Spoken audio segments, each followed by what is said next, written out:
partaking of this tree, he declared they would attain to a more exalted sphere of existence and enter a broader field of knowledge. He himself had eaten of the forbidden fruit, and as a result had required the power of speech. And he insinuated that the Lord jealously desired to withhold it from them, lest they should be exalted to equality with himself.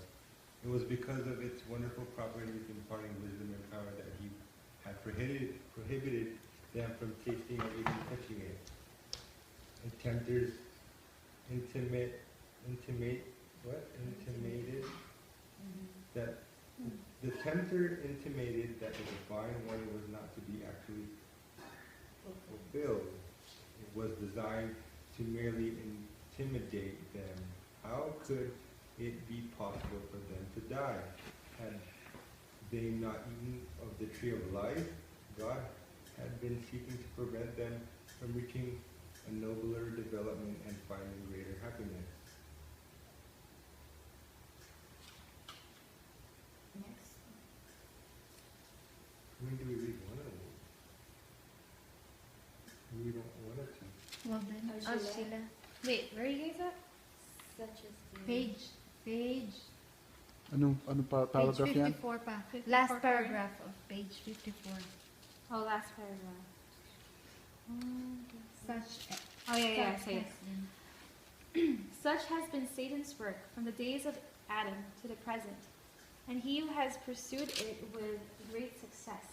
He tempts men to distrust God's love and to doubt his wisdom. He is constantly seeking to excite a spirit of irreverent curiosity, a restless, inquisitive desire to penetrate the secrets of divine wisdom and power. In their efforts to search out what God has been pleased to hold with, multitudes overlook the truths which he has revealed and which are essential to salvation. Satan tempts men to disobey by leading them to believe they are entering a wonderful field of knowledge. But this is all a deception. Elated with their ideas of progression, they are, by trampling on God's requirements, setting their feet in the path that leads to degradation and death. So Satan represented to the holy pair that they would be gainers by breaking the law of God. Do we not today hear similar reasoning? Many talk of the narrowness of those who obey God's commandments, while they themselves claim to have broader ideas and to enjoy greater liberty.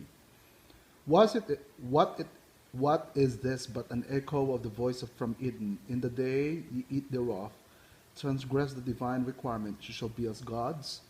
Satan claimed to have received great good by eating of the forbidden fruit. But he did not let it appear that by transgression he had become an outcast from heaven.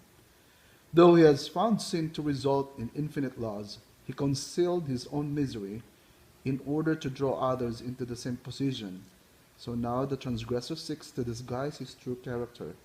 He may claim to be holy, but his exalted profession only makes him the more dangerous as a deceiver. He is on the side of Satan, trampling upon the law of God and leading others to do the same, to their eternal ruin. Wow. Eve really believed the words of Satan, but her belief did not save her from the penalty of sin. She disbelieved the words of God, and this was what led to her fall. In the judgment, men will not be condemned because they conscientiously believed a lie, but because they did not believe the truth, because they neglected the opportunity of learning what is truth. Notwithstanding the sophistry of Satan, to the contrary, it is always disastrous to disobey God. We must set our hearts to know what is truth. All the lessons which God has caused to be placed on record in His Word are for our warning and instruction. They are given to save us from deception. Their neglect will result in ruin to ourselves.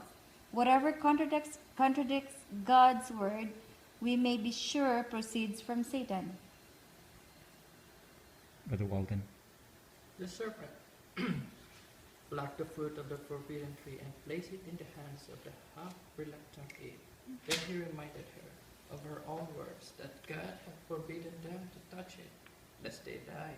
She would receive no more harm from eating the fruit. She declared that from touching it. Perceiving no evil results from what she had done, Eve grew bolder.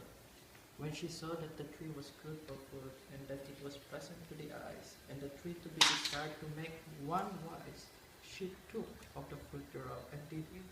It was grateful to the taste, and as she ate, she seemed to feel vivifying power, and imagined herself entering upon a higher state of existence. Without a fear, she plucked and ate. And now, having herself transgressed, she became an agent or the agent of Satan in the ruin of her husband. In the state of the strange and natural excitement, with her hands filled with the forbidden fruit, she sought his presence and related all that she had occurred. An expression of sadness came over the face of Adam. He appeared astonished and alarmed. To the words of Eve, he replied that this must be the foe against whom they had been warned, and by the divine sentence she must die.